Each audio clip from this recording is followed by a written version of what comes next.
Okay, I think we can go ahead and get started. We have most of our attendees here, folks who registered. So welcome everyone. Thank you so much for joining us on this bitter cold evening. I'm Missy Rubin with PRT, and you have signed up for the University Line Phase 2 construction public meeting. Tonight, we are here to talk about construction for Phase 2, which will be starting very soon. This is one of 3 public meetings that's scheduled to happen before construction begins. So we'll also have an in-person public meeting at Duquesne University on Thursday and on Pitt's campus next Tuesday. And the same presentation will be given at all 3 meetings. Tonight's meeting is being recorded for everyone's awareness. We will place it on our website by the end of the week. Closed captioning is available. The function is turned on. So if you want to use that function, if you just hover your mouse over the 3 dots or the ellipses, you'll see meeting settings and you'll want to enable closed captioning so that you can use that service. We do have a sign language interpreter here with us tonight. Chad Barnett has already joined us and we've already spotlighted his screen, so you shouldn't need to do anything. If anyone has joined us by phone, which I don't see yet, I don't think, you'll just press *6 to mute and unmute your microphone. We ask that everyone please hold your questions until the end. We'll make sure that everyone has a chance to speak.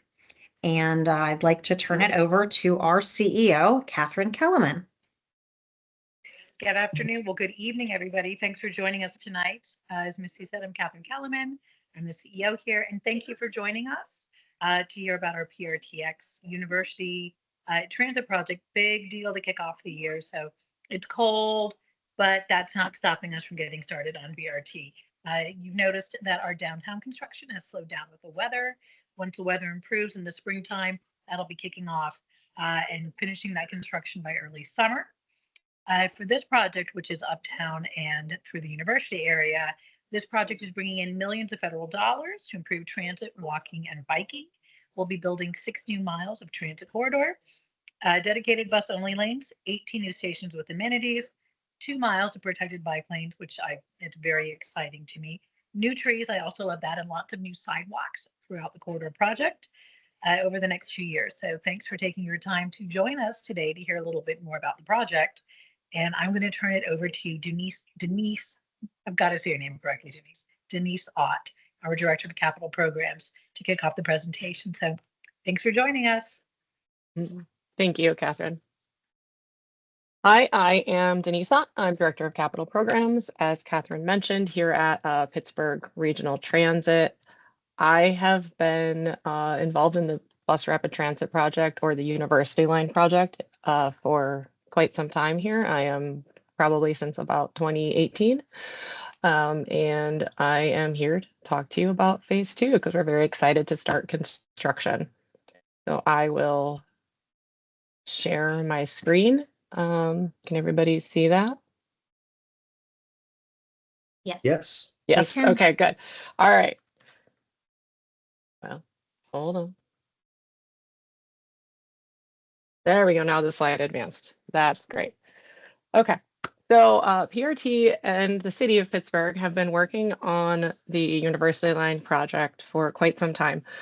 We started in earnest with the planning phases around 2013, and that started with preliminary design, but even before then, it started with doing a lot of public outreach and developing a locally preferred alternative, which was advanced to preliminary design, and then ultimately in 2019, that advanced to final design, and we started working with the FTA to complete what they call their readiness review process, but it's kind of the final steps in securing the FTA funding.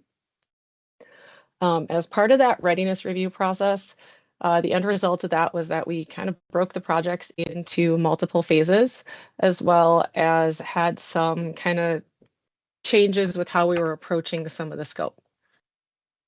So we will go to the next slide here, talk about the phasing and how that was split out. So it was broken out into 2 phases for construction. So phase 1 is Downtown Loop, which is under construction now. Some of you may have seen it.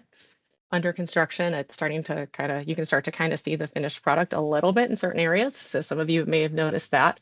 Phase 2 is Uptown and Oakland, and that is what we're getting ready to start construction on now. So we're hoping to start that construction, obviously, here in early 2025. Some of the future phases of the project are the Squirrel Hill branch and the Highland Park branch. Those two were originally in this project, but then through that FTA readiness review process, they were deferred as future phases. So they are in various stages of funding, and they're in probably around 60 or 70% designed. And then the third future phase here is Homestead to McKeesport, and that is partially funded as well. And here's just kind of a visual breakdown of those phases. Phase 1, you can see on the left, is downtown. Phase 2 is Uptown and Oakland. And then some of those future phases out to Highland Park, Squirrel Hill, McKeesport, all those areas. One of the other things that was adjusted during the FTA's readiness review is that PRT decided to advance the vehicle procurement portion of this project and the charging infrastructure portion as a separate but parallel program. So PRT is in the process of purchasing, and actually a lot of these buses are delivered now, but we've purchased 54 new clean diesel buses. They're 60-foot articulated, so they're the bendy buses. So they look like the picture at the top. We've also purchased 15 new battery electric 60-foot bendy buses again. They look very similar to the bus on the top. And we've also been working on installing the charging stations at East Liberty Garage and Wilkinsburg Station along the East Busway.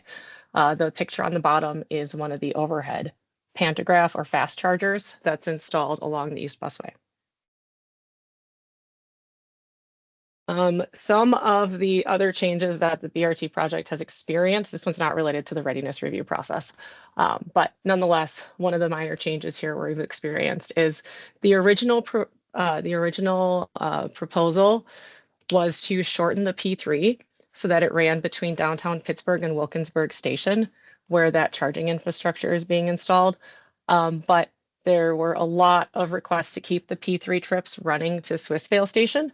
So basically, we heard those requests, and we do not have a timeline yet for this. It'll be included in a future service change, but we are planning to make some changes there. So at least every other P3 trip all day will run from Swissvale to downtown. And then during the busy AM and PM hours, there'll be extra trips from Swissvale to downtown. So these changes will occur. We're working on it. We heard you. We're trying to, we'll be incorporating that in a future service change. I want to kind of get back to the current project. So phase 1 and phase 2 of the project. So that is the downtown loop, and then Uptown and Oakland, which is phase 2.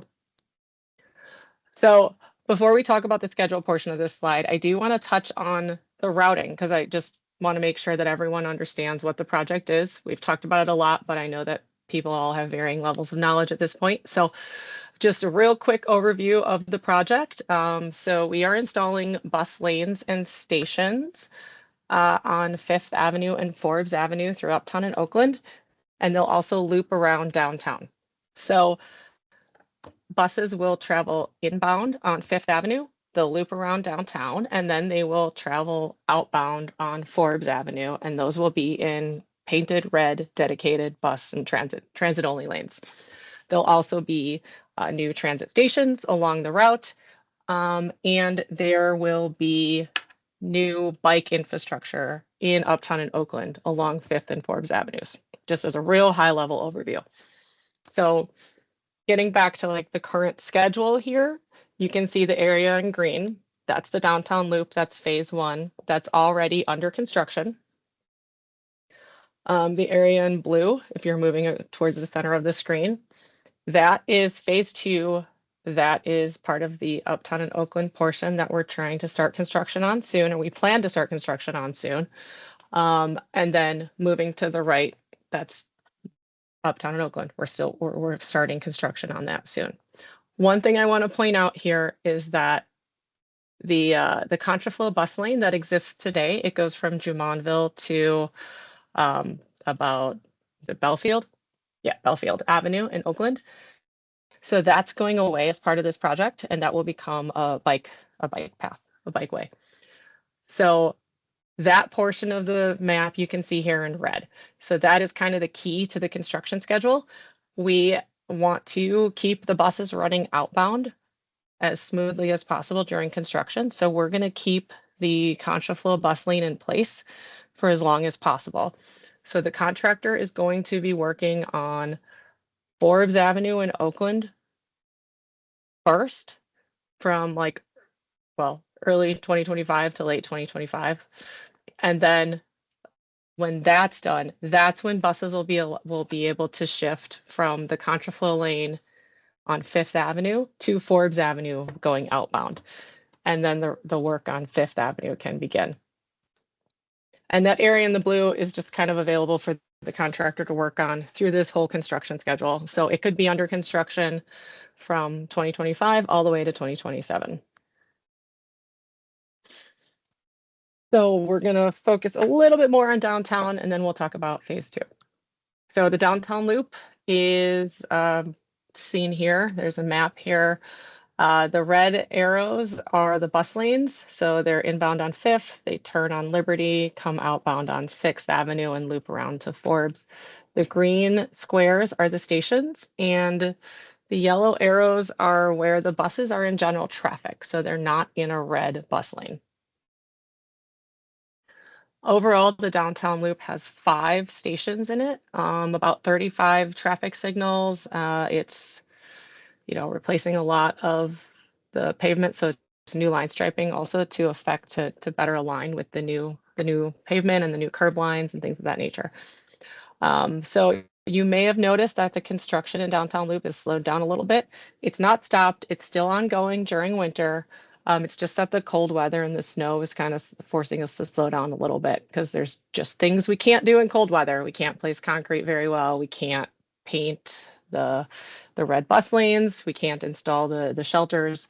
So in spring, when the weather breaks here, you're going to see kind of a wave of construction through the downtown loop. And that's going to be to paint those bus lanes, to install those shelters, and kind of the last pass of construction in downtown loop. And this is a typical station for downtown loop, but also for the entire project. Some things you'll note here are that the stations are all designed as walk-through stations. So the intent here was to try not to block pedestrian traffic. We wanted to keep the sidewalk as open as possible. We acknowledge that a lot of these areas already have very congested sidewalks. Something else, so all the shelters will also have seating, and they'll have your kind of transit things. So you'll have wayfinding, you'll have next bus arrival signage, telling you when the next bus is coming. You'll have some ticket vending machines, so fare vending machines. So you can buy your fare and then, look at the system map and the next bus arrival sign and figure out where you're going and what time the bus is coming. They also have some security features. So they have lighting at every shelter. They have CCTV cameras, and the feed goes to Pitt Tower, our Port Authority police station. And there are also blue light, like emergency phones, that'll have a red button that calls for assistance, which also goes to Pitt Tower, Port Authority Police. And they'll have an information button that goes to customer service as well. So phase 2, so this is 5th and Forbes Avenues in Uptown and Oakland. So we are starting construction on this portion of the work the 3rd week of January. The planning isn't complete yet, so that's the anticipated start time, but we anticipate starting construction the 3rd week of January. And that'll start as small temporary work zones. And that'll be for things like utility exploration or CCTV, like inside the utility lines. So those will be work sites that kind of pop up for a day, and then they're gone by the end of the day. After that, We'll probably see it ramping up to 2 to 4 work zones in early February. So we're still working through the permitting process on this, so we don't know locations and we don't have exact times finalized yet. But these will be larger work areas. So they'll be fenced in like lane closures, and they'll be roughly 3 to 4 blocks long, and they'll be longer term. And this will be kind of a rolling process. So as work is completed in one area, it'll kind of move down the street and it'll start in the next area. For the whole time throughout the entire construction project, through traffic will always be directed to the unobstructed lanes. These should be lane closures, not road closures. So through traffic will continue. It'll just be in one less lane than exists today. And also throughout the entire process, sidewalks will be open to the greatest extent possible. Anytime we block a sidewalk, pedestrian detours will be established. Just kind of a whole like precursor to this schedule conversation is that we are in the very early stages here of construction. So we are still working through that whole planning process, all of the submittals, the schedule, the permitting process. So as we have better information, we will utilize, you know, we will be reaching out with better information and sharing it with the folks that are affected. So again, focusing on phase 2, uptown here. So this station is on Forbes Avenue. It is right by Duquesne University. I'm sure some folks recognize the area. This is just kind of a typical station in uptown. You can see all those station things that I talked about, the fair vending machines, the wayfinding signage, all those types of things. You can see the red bus lane in front of the station. This is just kind of gives you a better idea of what it's going to look like when the project is completed. And then this is the inbound version of that station. So remember, since we have outbound on Forbes Avenue, our inbound stations would be on Fifth Avenue. So this station is obviously smaller in length. This one is in front of PPG Paints Arena, as I'm sure everyone recognizes. But even though it's a smaller shelter, you can see that there's still going to be seating there, and all of those same amenities are still there. They're just kind of scaled down a little bit. One thing to note on this area is that you can see that red bus lane right on the curb. It'll be on the right side of the road as you're coming inbound to downtown. It is actually separated from general traffic with a median, a concrete median. That's only for the block by PPG Paints Arena. And our goal there was really to kind of mitigate drop-offs for events by personal vehicles. So once this project is started construction and it's completed, if you're dropping someone off at PPG Paints Arena, you're going to need to kind of like turn around the street, turn around the block, go up Washington Place and drop off there, or go to Center for drop-offs. There will be a curb that keeps you from dropping off on Fifth Avenue. Tennyson Avenue, so we're moving to Oakland now. This is still the inbound sides. This is Fifth Avenue.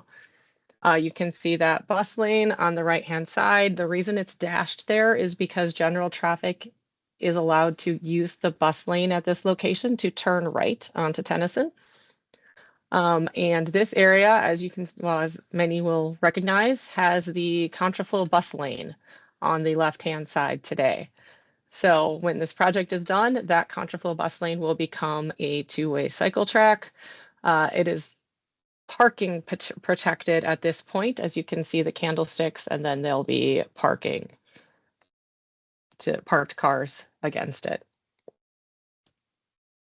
Moving further down Fifth Avenue, we've got Bigelow Station. Again, pretty typical station, nothing different than the other ones we've looked at. One thing to note is at this location, the bike lane is actually median protected. So there's a concrete median between the bike lanes and the general traffic. And then this is Bigelow Station. So this one's on Forbes, and this is actually the last station on the of the phase 2 project. This is right in front of Shenley Plaza, right across the street from Cathedral of Learning. And as you can see here, well, So there is already an existing bike lane at this location. So this project does not get rid of it. That bike lane will stay. And the bike lane on the far screen back here is actually just shifting behind the station. So the existing bike lanes today will remain. Then I want to touch on that schedule again, just because I know that that's part of one of the things that everyone here is really interested in. So again, downtown loop is green. That's already in construction. We expect that to wrap up in summer of this year. We've got the red area, which is the contraflow lane. So that area is actually going to start construction a little bit later. The area in yellow is going to start construction before that red area. So the yellow area needs to be complete before the red. So yellow will be starting, early 2025, and we're hoping to wrap that area up in late 2025. And then we'll transition to the red area with the contraflow lane. So then the buses will move to Forbes Avenue. And the red area could be under construction until late 2027. And the area in blue just has some more flexibility, and we're going to need to work with the city on permitting and, when making sure that we're not closing too many areas at the same time. So that area could be under construction anytime between basically now and late 2027. And now I'm actually going to hand it over to Steve Otterman.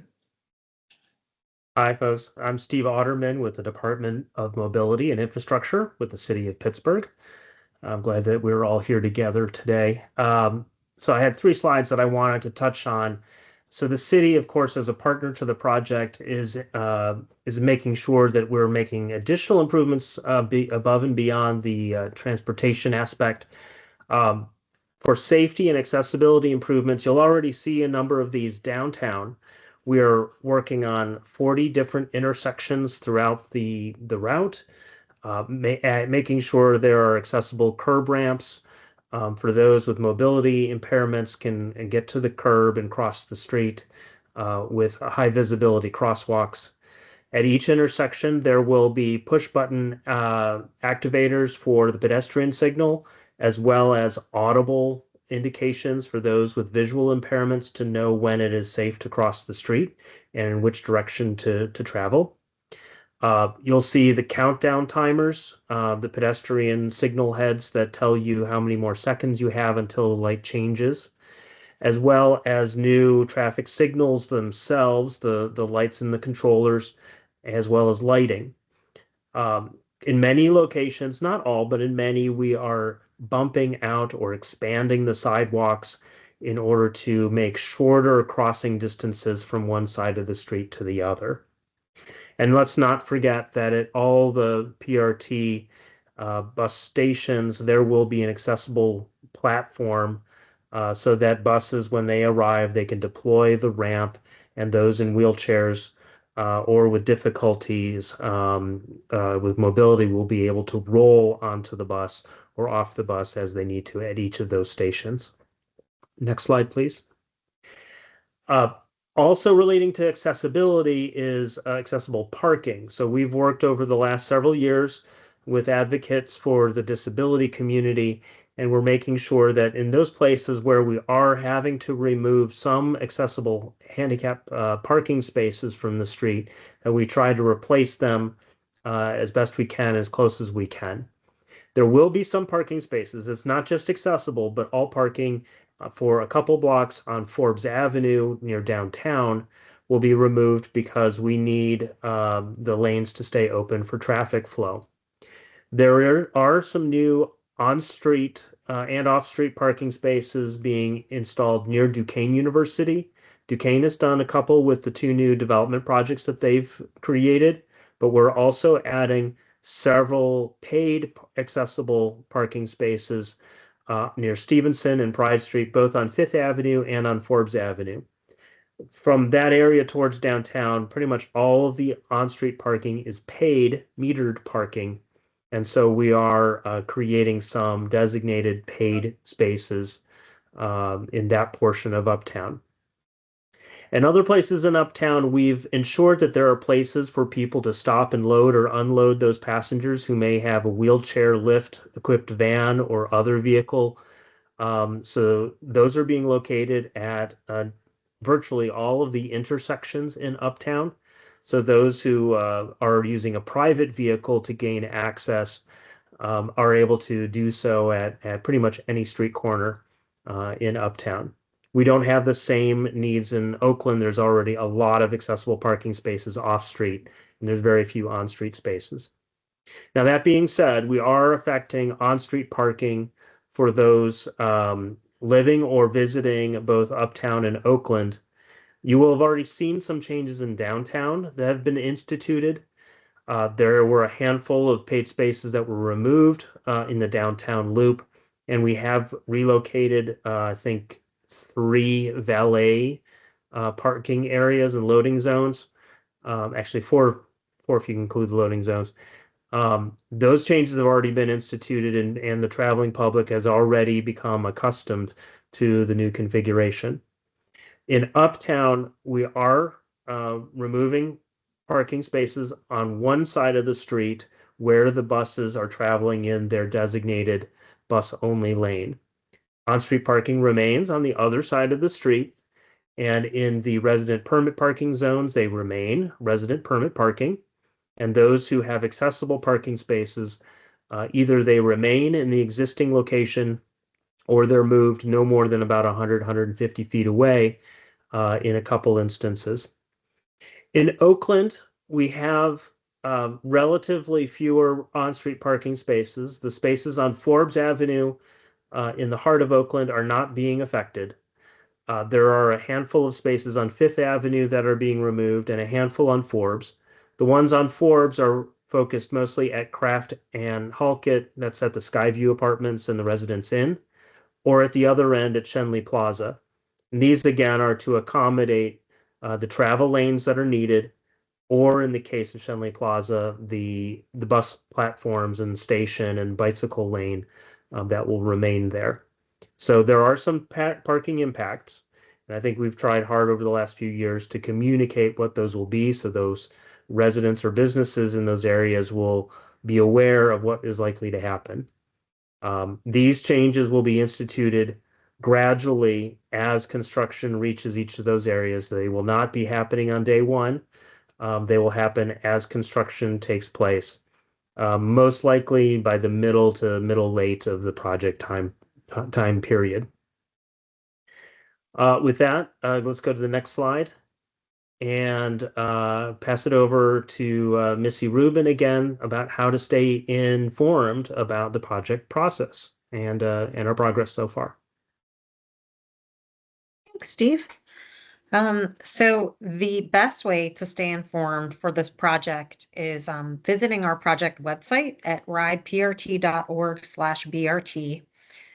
We will communicate directly with property owners that will be impacted during construction. They'll hear from us directly.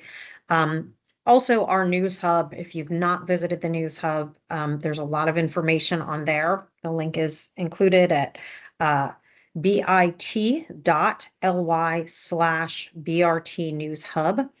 We provide very detailed weekly updates, just highlighting not everything, but the highlights of the construction that week. And we do that every single week, and we post all of those. So if you're interested in seeing them, you can see the updates from the very beginning from last September. And then if you have questions or concerns, you can call or email the project email, which is brt@rideprt.org. I forgot to mention that on the News Hub, you can also sign up to receive the quarterly newsletter. And those are more higher level updates that are not included in the weekly kind of nitty-gritty construction updates. So now I think we are ready to open our meeting up for questions. If folks just want to use the icon to raise their hand, we'll call on you as they're raised, and we've got lots of folks on here who can help answer those questions. Okay, Mavis, go ahead. Hi, Melissa, can you hear me? I can. Great, thank you. Happy New Year, everybody. I do have a question for you. Can you tell me if there are plans for a layover station or facility as part of this project, or would that be something that's included in regard to the bus line redesign project? I can tackle that one. So good evening, everyone. Mavis knows me, but for those who don't, I'm Amy Silverman. I'm the Chief Development Officer, so I oversee engineering and planning and scheduling. So layovers live in the scheduling world in terms of where we plan them, and those are when our buses need to stop at the end of the line before they get going again to get in their outbound or inbound direction. So we do not have any layovers planned as part of the University Line project.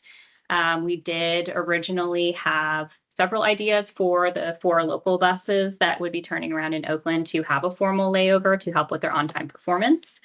Because when we can have a layover at the beginning and the end of the route, that really helps us to stay on time rather than having to come all the way into the city and go back out again before having another chance to recover any lost time.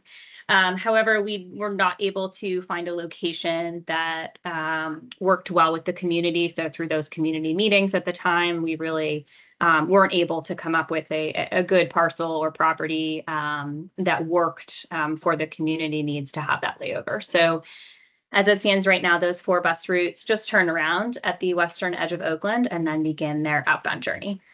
We are also in the middle, as Mavis referenced, of a bus redesign project called Bus Line Redesign, which is rethinking all of the bus routes in the whole county. And that project is looking at layovers with regard to route planning to ensure that if we have new bus routes, we are thinking about where they will lay over so that they can remain on time. They don't have any finalized details for things like layovers yet. They are just continuing to look at opportunities and options. That's really not a step that we will need to finalize until we know exactly where the routes are going to be and what the routes are going to be. And that project is just ending its first draft bus network of engagement here at the end of January. And then we'll be coming back out in the spring with a draft 2, which I'm sure will have some changes to it. So after we get past draft 2 and closer to a final draft plan is when we'll be able to start thinking about things like layover space with our partners at the city, et cetera. So things for a later discussion, but none for today. A great question. Thank you, Amy. I think George had his hand up next. George, go ahead and speak. Yes, hi, thanks. I'm very excited about the new infrastructure. I just and as a regular commuting cyclist who goes to uptown from through Oakland, I just wonder during the construction period whether there will be any temporary accommodations for bicycles or whether it'll get even worse for going down Fifth Avenue and Forbes to under the Birmingham Bridge on Brady are not great right now, but will there be any thoughts of that during this extended construction period? Hi, this is Steve from the city. I think I may be able to best answer that question. I think, in short, the conditions will be no worse than they are today. We are going to have to do some construction in the middle of the roadway when we're doing utility relocations. That could be dealing with water and sewer that extends into the middle of the street. But this project is trying very hard to keep as many existing travel lanes open as possible. In some areas, when we will set up for a construction to rebuild the sidewalks and curbs, obviously sidewalks would be closed when we are tearing those out and replacing them. We will be making pedestrian accommodations, so basically a protected pedestrian path. As you can imagine, those are not dedicated cycle paths. So cyclists, we would recommend use the general travel lane rather than the sidewalk or the pedestrian detour, the way that pedestrians can get around the project site, because those pedestrian ways tend to be a little bit narrower than bicyclists would like to use. So we will, and I will say one other last thing. As you know, there are no dedicated bicycle facilities in the uptown area or in most of Oakland on Fifth or Forbes until you get to Bigelow Boulevard and at Schenley Plaza. So we don't anticipate affecting any of the existing cycle paths. We do have ways of getting cyclists around Shenley Plaza when it comes time to do construction there, which will be fairly soon. As soon as those areas are complete, then I would hope that we're able to open up the new bicycle infrastructure as we can. So in short, I don't think it'll be worse than today. As you know, the pavement is in lumpy condition. That will be repaved after construction is complete when we're ready to turn over the street in its new configuration. So it'll remain much like it is today for the foreseeable future.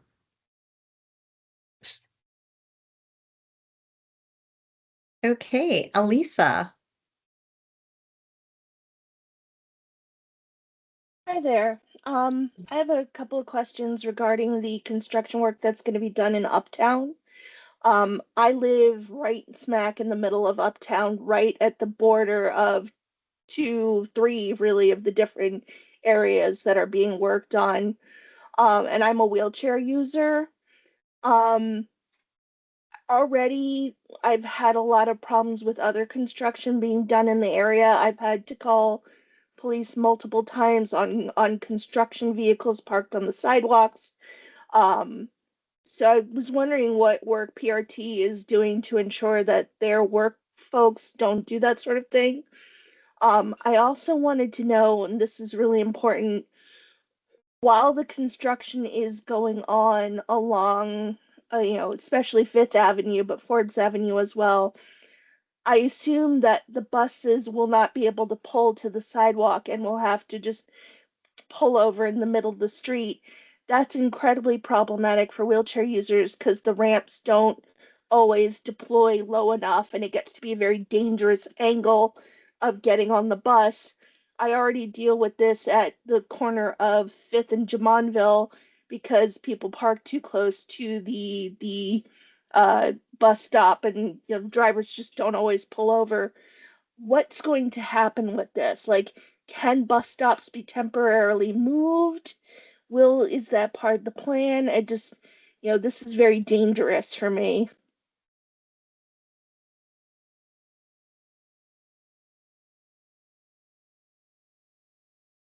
Well, I think Sorry. I'll try to help answer as best I can. We do know that yes, bus stops will be relocated during construction. So the exact location and configuration of them, how many will be open in a particular area, is still to be determined as we talk through the timing with the contractor. In fact, we brought up that question with them today. So that is something that we'll be working on to ensure that we get maximum access on those lines. As PRT is historically bad at either putting up detour signs or updating its app to indicate whether or not stops are in service. Then PRT will hopefully do the best they can. Yeah, I can tackle that one. So I don't think we have anyone from our special services team on tonight that I'm seeing from a quick glance, but we've certainly heard some of those concerns recently about other areas of the system. And so I've made a note of both of those things to make sure that we're reminding our team. I know that those are both things that they actively try to do and that I know they are trying to do better. So I'll make sure they get the added note as well. Thank you.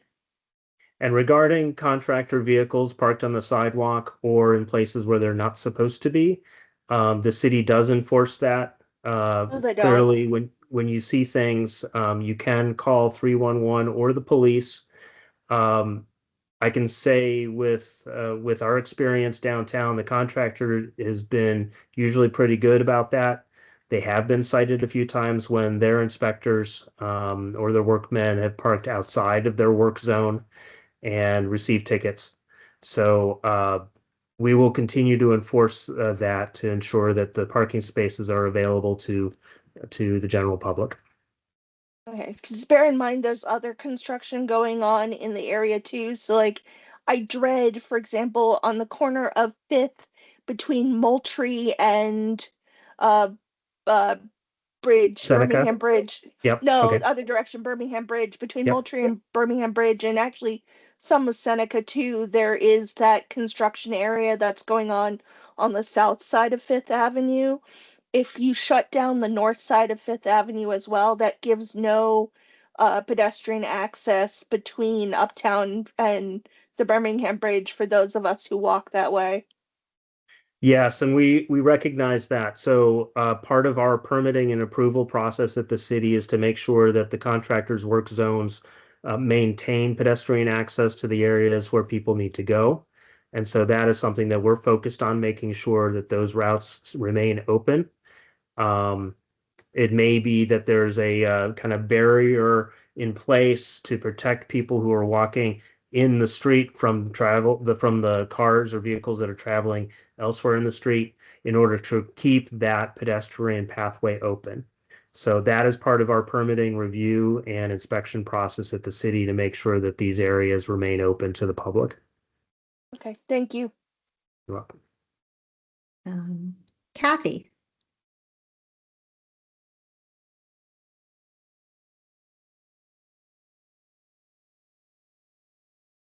Kathy, you can go ahead and unmute yourself and ask your question.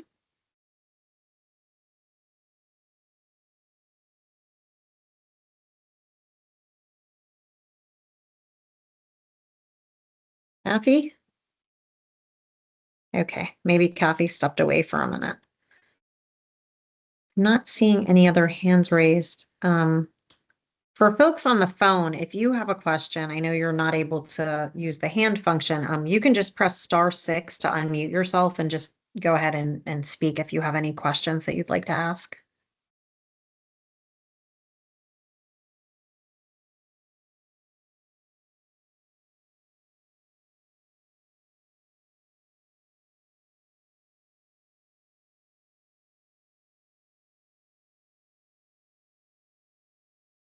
Okay.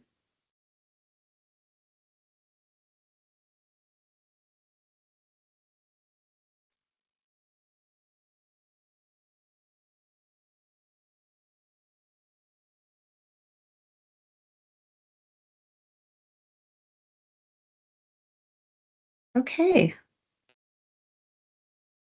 Well, if anyone thinks of any other questions, please feel free to ask them now. We can stay on for a couple of moments. You can also email them again to the project email.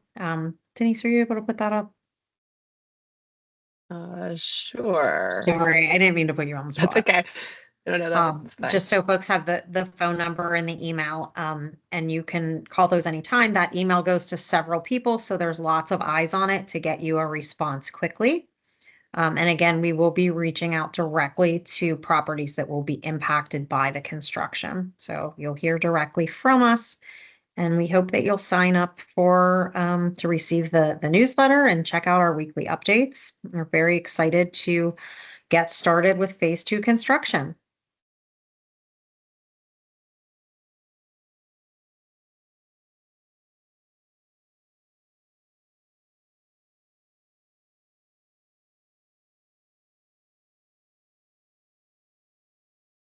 Oh, go ahead, Mavis.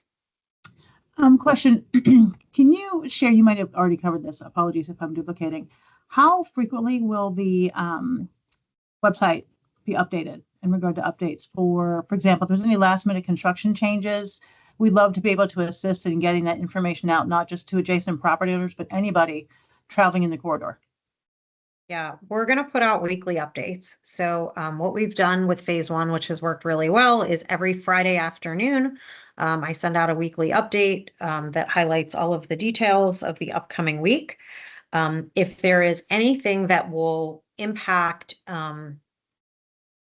vehicle traffic or pedestrians that is kind of out of the norm, we will do like a press release, like a mass announcement in addition to that weekly update, but there will be an update every single week on Friday. Great, thank you. Thank you. Elizabeth?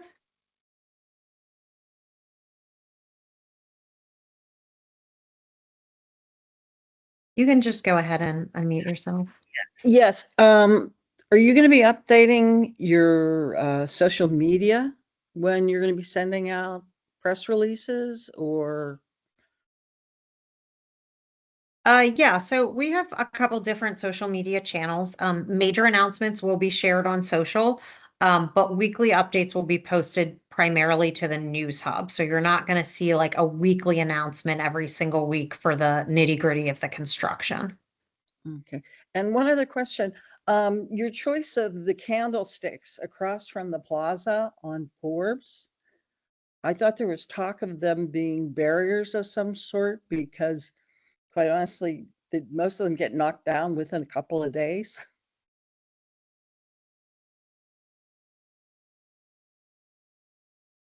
I'll let Steve Otterman speak to that, but Yeah. I'm pretty sure that it changes throughout the corridor. It's different things in different areas. Yeah, no, I'm just speaking specifically across from Shenley Plaza. There's a long hall between Belfield and is that Bigelow, whatever. Yeah, that is and candlesticks, and it's still showing as candlesticks on the new plans. right. And the reason for that is that on that side, so basically on the block of this Cathedral of Learning, Mhm. from Belfield to Bigelow, we have on-street parking in that lane next to the cycle track.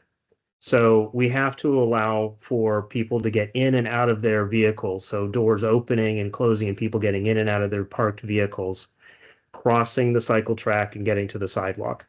And so at that location, a physical barrier impedes access. So we're not going to see moving vehicles next to the candlesticks. It'll be people parking next to them. Now, we do have a painted buffer, a substantial size, as well as these delineators, as we call them, but the candlesticks to guide people as to not park in the cycle track lane. But the reason for not creating a physical barrier is because we have to allow people to get in and out of their vehicles and reach the sidewalk. So there's going to be parking on the cathedral side of Forbes. Correct. And there will not be on the opposite side. So today, you'd see parking on the north side of Fifth Yes. Avenue. So I'm talking Fifth, not Forbes. No, I'm talking about on Forbes. The Oh, block so between- those, okay, so Yes. those, the candlesticks that you see, can you go to the next slide, Denise? The one more click, two more clicks. Yeah. So these, the bicycle paths you see in the foreground here with the two people riding, that exists today. And Yes. that we are not touching that as part of this project. What we are doing is reconfiguring the bicycle path on the opposite or south side of the street. Yeah, I understand it's going to be behind the station, but why are you sticking, quite honestly, they're just knocked down all the time. The candlesticks on that segment of Forbes. Okay, know, well, it's- we will definitely, we'll take a look at that.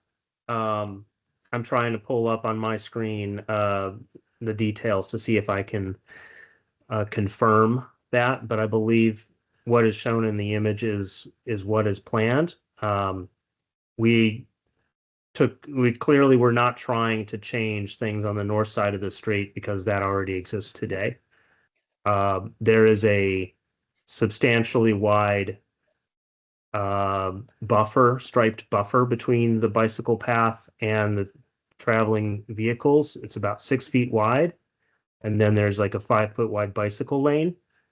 And there's these delineator posts that will be placed every 20 feet in between. I may even be able to show that on my screen if I can get to the right area. No, I can't share, so don't worry about it. But Yeah, we will certainly, the city deploys these where we think we can. We maintain and replace them when they do get knocked down. As they get knocked down, we look for ways to create a more robust barrier. So we'll keep that under advisement and see if we make a change.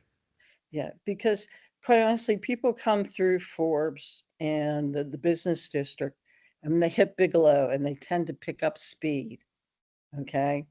And that puts the bicyclists on this open side in kind of a precarious position, particularly people that are turning, you know, I'm sorry, but with a lot of people that are turning from Bigelow left onto Forbes, and they're experiencing a lot of frustration because of the crossing of students. It just goes on and on and on. And their time, you know, they're not getting a clear time to really do that turn. And once they do, they scoot on through there. It's just that one section, and I've been working in Oakland for over 15 years, has always just turned into like this. It's like people being squeezed out of a bottleneck and they're popping out the other side. Yeah, and part of that is the condition today on that block of Forbes along Shenley Plaza is 3 general travel lanes, and then bicycle lanes on both sides of the street. And then you even got food trucks and whatever parked on the Shenley Plaza side. We're going to be changing that to 2 lanes going through. So there's no longer going to be the jockeying for position that we see today, with everybody trying to shift lanes and avoid turning left on Belfield and trying to get over so they can go straight. And we're going to try to clarify and simplify that so there'll be less driver angst. And that should hopefully make a more safe and predictable condition for everyone. The other thing I'll say is the striped buffer between the bicycle lane and the travel lanes is growing from probably only 2 feet wide to between 6 and 8 feet wide. So we are creating much more distance between traveling vehicles and the bicycle lane in the future. Okay, great. Thank you. You're welcome.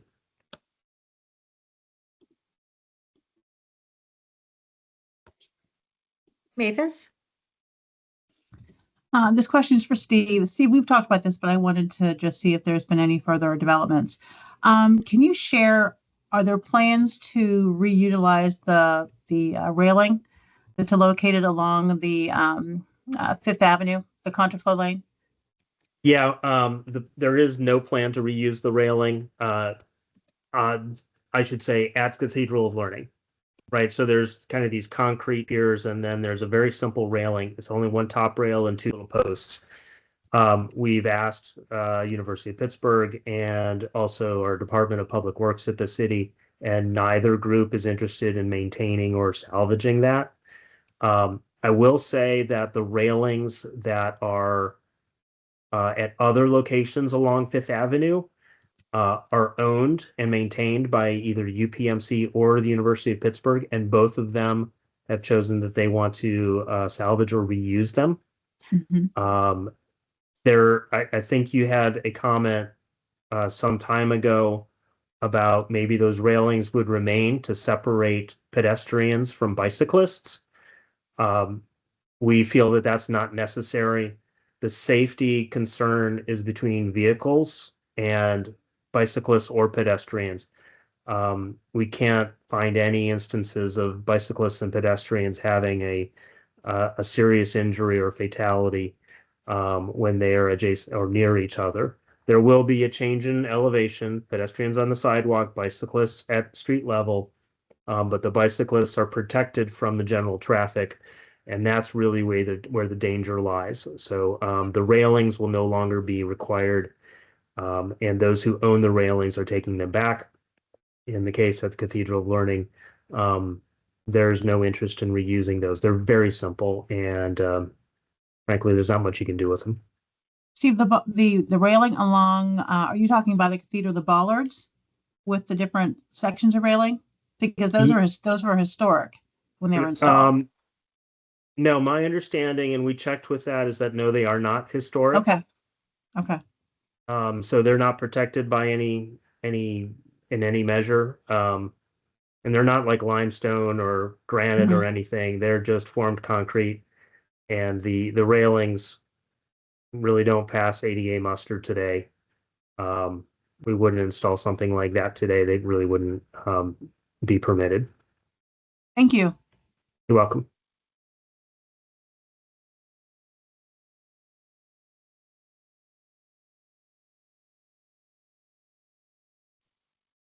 Any other questions?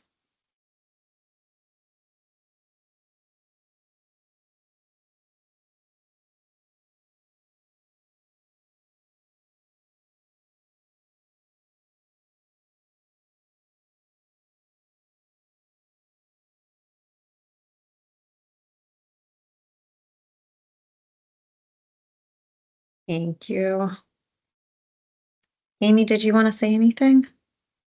Did anyone want to add Yeah, anything? I can just wrap us up unless we see any more hands pop up. But thank you all so much for joining us tonight. And please stay engaged through the News Hub as we get going here with construction. And we're excited for 2025 and to start seeing some of these changes happen. It won't be an overnight construction project by any means, but it's exciting to finally have it be moving, especially in our Uptown and Oakland neighborhoods. So thank you all for your patience in getting us to this point with the project and for your upcoming patience through construction.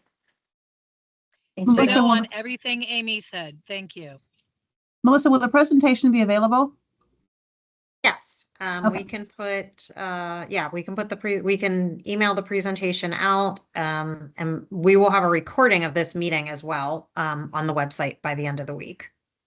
Thank you. Yeah, of course. Thanks, everyone. Thank you all. Have a good night. Thank you. Thank you. Take care. everyone. Bye.